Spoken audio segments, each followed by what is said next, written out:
je suis détentrice d'un diplôme de Reiki et je leur donne des massages de Reiki. C'est quoi ça, le Reiki? Le Reiki, c'est une façon de rétablir les énergies dans le corps. Donc ça se fait chez les êtres humains, logiquement. Moi, je le propose aux animaux. Et c'est quelque chose qui marche vraiment beaucoup parce que l'animal est authentique. Et il y a quelque chose qui se renvoie autre que chez l'être humain qui va peut-être cacher sa douleur, qui va peut-être dire oui ça va mais ça va pas. Le cheval, dès qu'il a assez de Reiki, il se sauve, il a assez, il part et ça lui fait énormément de bien. Quand je dois y retourner, je sais aussi que le cheval me le montre. Si je demande à un cheval où as-tu mal, qu'est-ce qui se passe, le cheval va systématiquement me le montrer. C'est quelque chose entre lui et moi. Il ne faut pas me demander d'expliquer comment ça se fait, ça se fait. Le principal, ce sont les résultats. Je me dirige systématiquement vers l'endroit qu'il me montre et ça marche. Ça fait du bien. Bouddha, c'est un grand signe de sagesse. Donc, quand il y a des énergies qui s'emballent un peu ici, celui-là nous aide, tout simplement.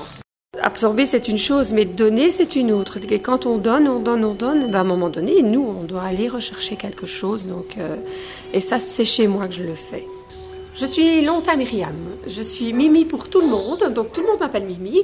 Je suis puéricultrice de formation, donc j'ai toujours travaillé avec les enfants. Et maintenant, je travaille avec les animaux, je soigne les animaux avec le Reiki et je vais en consultation de Feng Shui dans les maisons pour rétablir les énergies dans les maisons. Tu peux nous expliquer ce que c'est? Le Feng Shui, c'est un art, c'est une science, c'est quelque chose qui réharmonise vraiment les énergies dans les maisons grâce à un procédé qui est très très complexe, mais qui, quand il est mis en place, on obtient vraiment un passage d'énergie énorme.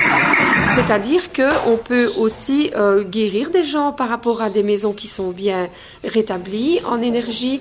On peut aussi dormir mieux, on peut aussi être plus en harmonie avec soi-même. C'est quelque chose qui est très très important. Et pour les animaux, par exemple, qu'est-ce que tu réussis à faire? Pour les animaux, toute l'écurie ici est en Feng Shui, c'est-à-dire que j'ai placé des choses dans des zones particulières pour que les énergies circulent très très bien. À partir de ce moment-là, il y a déjà des chevaux qui respirent très très bien et qui sont dans un bien-être. Donc ça fait aussi partie du centre de bien-être pour les chevaux. Tout est en Reiki ici. Les gens qui ont un problème, quel genre de problème peux-tu soigner?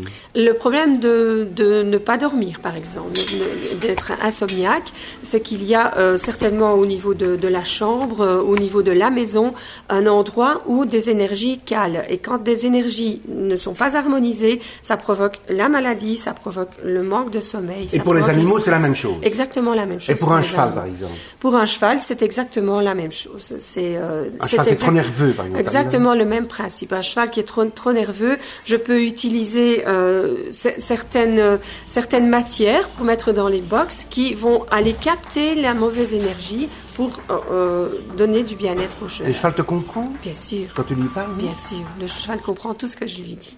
Et alors tu lui fais des massages ou quoi? Je fais des massages, oui. Je fais des massages au cheval. J'ai par exemple mon poulain qui a 3 ans. Il s'appelle Shanti, d'où le paradis de Shanti. Mon poulain fait régulièrement des crises d'aérophagie. Et au début, on croyait que c'était des crises qui faisaient des coliques. C'était pas du tout ça, en fait. Et là, maintenant, quand il fait une crise d'aérophagie, parce que c'est un cheval qui tique, je lui ai aussi donné des huiles essentielles pour le calmer. Il s'est déjà beaucoup calmé par rapport à ça, mais il prend encore trop d'air. Et lorsque ça lui arrive d'en avoir de trop, il se couche et je vais à ses côtés et je l'aide à dégager son air. Ça me prend une demi-heure, 3/4 d'heure parfois. Et lorsque c'est terminé, il se lève et c'est fini. Donc encore hier, c'est arrivé. Le vétérinaire était à mes côtés et il m'a dit que c'était extraordinaire. Donc voilà, il n'y a pas besoin de piqûres, il n'y a pas besoin d'injecter des médicaments. Ce sont mes mains, je l'aide à dégager son air. Tu es une guérisseuse? Oui, guérisseuse, oui, je soigne, j'aide, quoi. Je suis dans l'aide.